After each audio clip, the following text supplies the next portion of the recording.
Of course, for a partnership, it's vital all parties profit in a venture. Now that's a right decent friend. This'll get me a bit closer to securing my ship. Hello again, I am Blunty. Amazon Games are trying to revive their much maligned and largely, let's face it, failed MMO, New World. And not for the first time, BT dubs. This time though, it might, just might, stand a chance to see a true and maybe even lasting revival.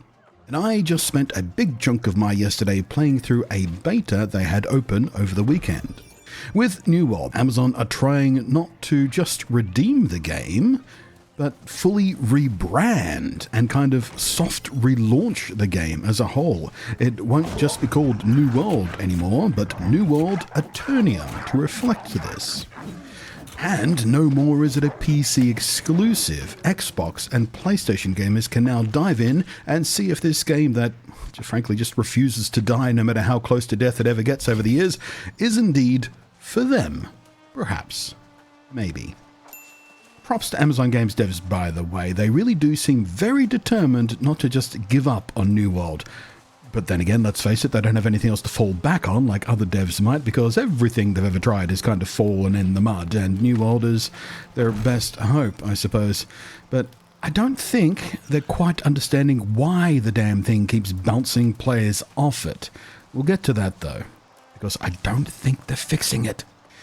But for the newly rebranded New World Aeternum, the devs are promising enhanced performance, including DX12 support on PC, and they're introducing a pile of new content, new gameplay mechanics, new storylines, new weapons since last I played, and certainly not least of all, native controller support.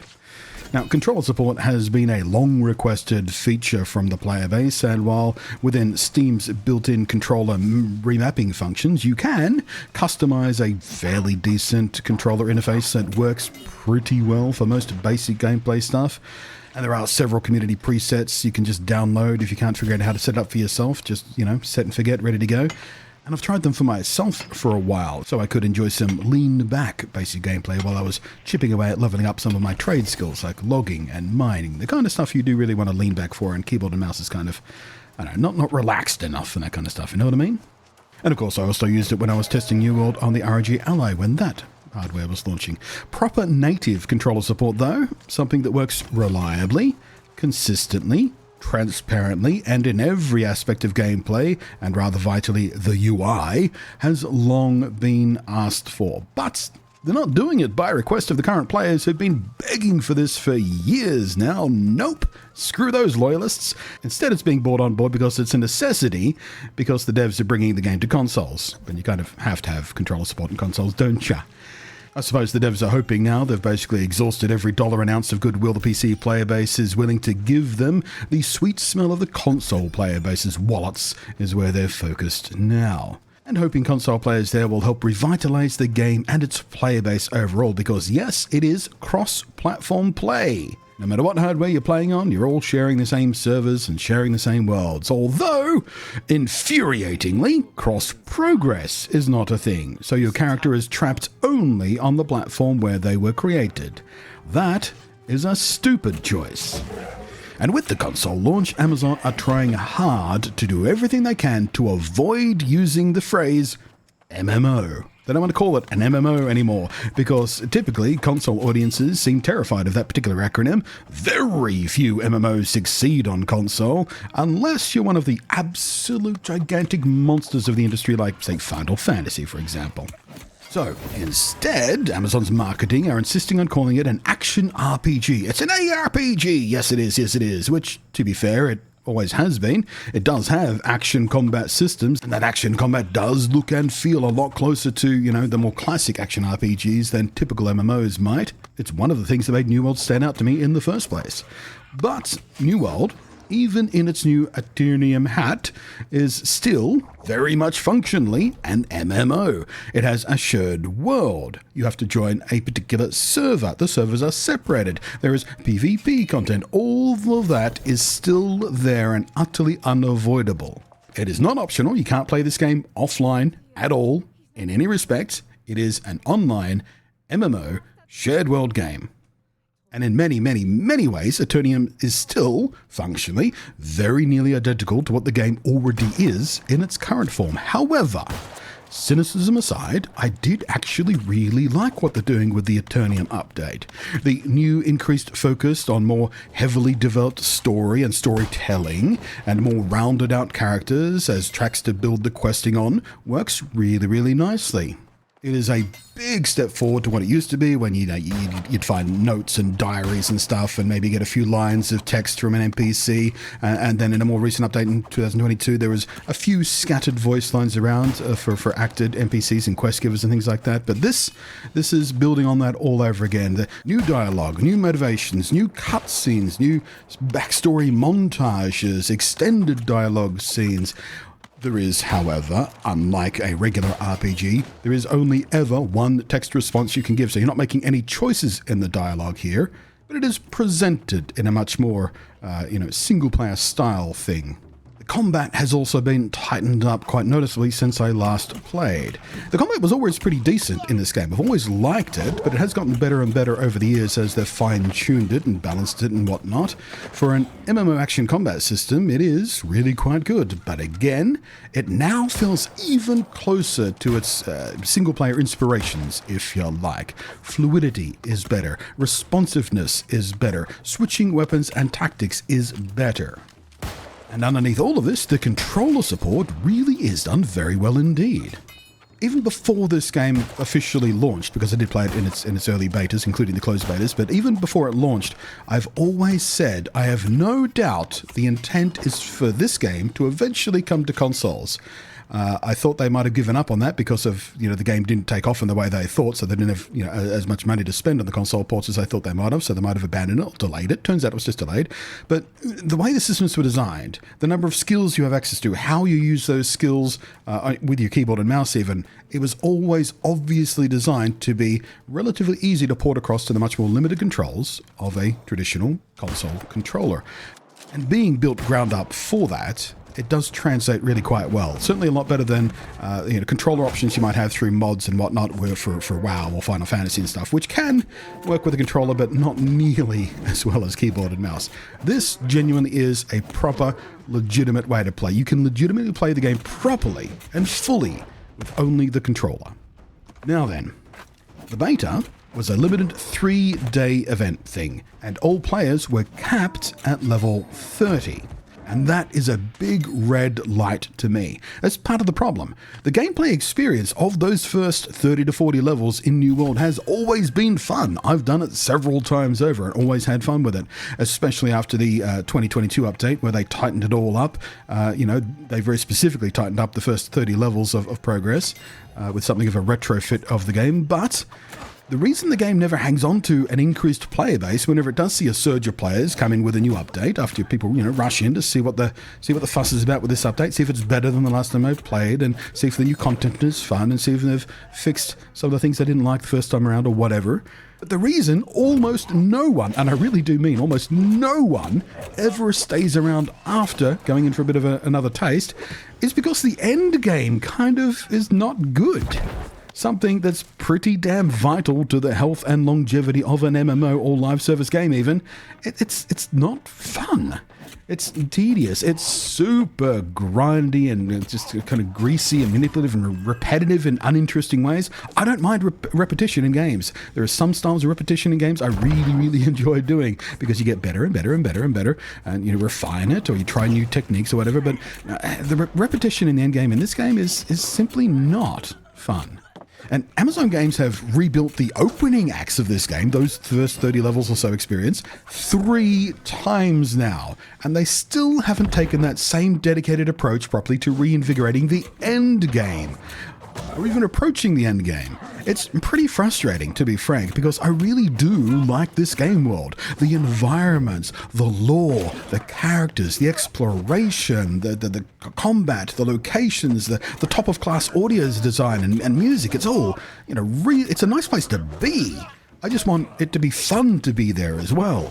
With New World Aeternum, what they're doing is readjusting a bunch of how most of the game works to make it a lot more single-player and solo-friendly. So, more console gamer-friendly, in other words. So even with a relatively small player base, the game still remains very, very playable and very, very feature complete, I suppose, content complete. But without seeing how all of this rejiggering feels with the end game stuff, which you literally couldn't do in this beta, because remember, you capped at 30. They deliberately kept you away from it, no matter how sweaty you grinded.